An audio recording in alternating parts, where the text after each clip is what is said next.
C'est la folie des grandeurs et l'amitié en plus. C'est une histoire d'amitié, c'est une histoire de partage.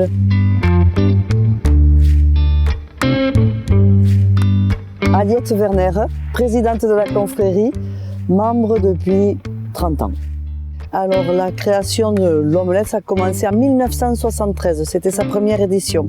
Et sa 50e sera en 2023. La tradition de l'omelette, avant même qu'elle n'existe sur la place, c'était que les familles, les jeunes des villages, allaient faire des omelettes dans les champs, au bord des fermes. Et donc à partir de ce moment-là, les commerçants ont dit pourquoi on ne ferait pas une omelette sur la place. Au tout départ, l'omelette faisait 300 œufs. Et ça a réuni les commerçants qui ont trouvé l'idée intéressante et qui l'ont poursuivi. Au tout début, il devait y avoir une trentaine de commerçants. Et puis petit à petit, ça s'est développé. Jusqu'à aboutir aujourd'hui, nous sommes une centaine de membres. Des plus jeunes aux plus âgés.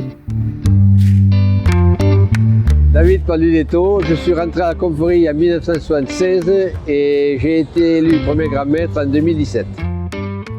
André Belou, je suis rentré à la confrérie en 1979 et j'ai été élu troisième grand maître en 2017 également. La confrérie elle a été créée par Bernard Beille. Dans les années 77-78, nous avons mis un wagon sur la place qui est devenu le siège social de la confrérie. Dans l'année en 1994, nous avons racheté la gare qui est devenue le siège social. Jusqu'en 2017. Et en 2017, la confrérie a acheté les anciens abattoirs et l'avoire de Bessières. Et depuis, nous restaurons les lavoirs de Bessières et les abattoirs.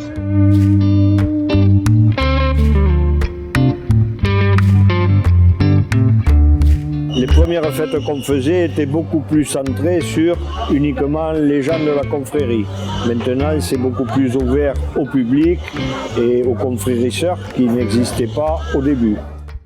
Aujourd'hui, il y a 6 confrérisseurs. Il y a Dumbéa, Fréjus, Malmedy en Belgique, Granby au Québec, Abbeville en Louisiane et Pigou en Argentine.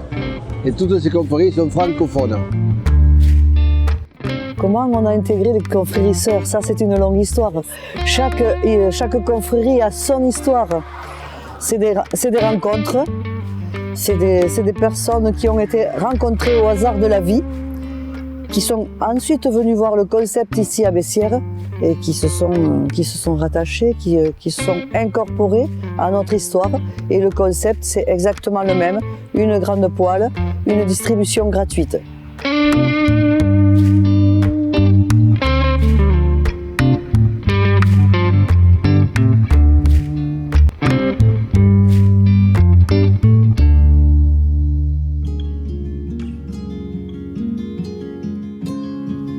Je crois que le meilleur des moments, pour le week-end pascal, c'est quand toutes les confréries se réunissent, que tous les accents sont mélangés.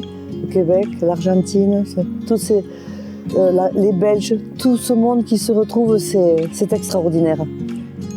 Le week-end de Pâques à la confrérie, voilà, représente beaucoup de travail qu'on fait avec cœur, parce que on prépare 8 jours avant, c'est énormément de travail. Et le vendredi, on fait un repas pour recevoir toutes les confréries qui arrivent de l'extérieur. Et alors là, voilà, c'est la grande fête. Le vendredi, c'est ce qui prime, hein. C'est la convivialité, de retrouver les amis et tout ça. Le jour de l'omelette, il y a les intronisations des confrérisseurs, de certains membres de notre association. Nous sommes nommés chevaliers de par le mérite, de par ce que l'on donne en termes d'amitié et de travail, d'énergie au sein de la confrérie. Donc au bout de quelques années, on est nommé chevalier. Ensuite, ça continue le samedi avec un orchestre le soir. Le dimanche, il y a la traditionnelle messe de Pâques, ce qui est suivi d'un aligot, qui est également traditionnel depuis plus de 40 ans maintenant. Et nous avons l'après-midi la chasse aux œufs. Alors le lundi de Pâques à Bessières, c'est un début des hostilités à 6 h du matin pour amener la grande poêle ainsi que tous les ustensiles. À 11 h, nous avons un défilé à travers de la ville, dans les rues de la ville de Bessières. Et vers midi, on casse 15 000 œufs et on fait cuire 15 000 œufs dans la grande poêle de 4 mètres de diamètre.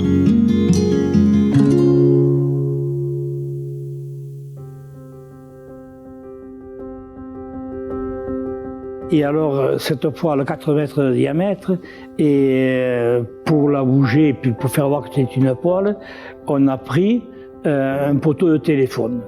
Voilà, qu'on a fait le manche à fin exprès. Et puis là, on est obligé de la bouger avec un Manitou, un élévateur, parce que bon, elle fait une tonne 400. On a du monde pour couper les œufs, parce qu'il faut les 15 000, il faut les y passer. C'est quand même pas... Alors, moi je suis le testeur, c'est moi qui regarde s'il y a assez de sel, assez de poivre, tout ça.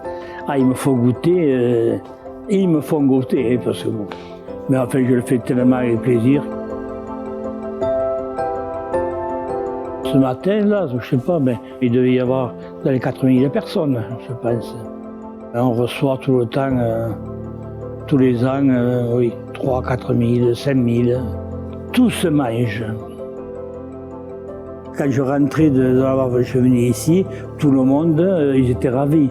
Ah, merci de ce que vous nous avez fait et tout. C'était formidable. Il y en a quand même qui se rendent compte de l'importance de l'omelette et de tout, quoi. Alors les coulisses, c'est effectivement de l'artisanat pur et dur.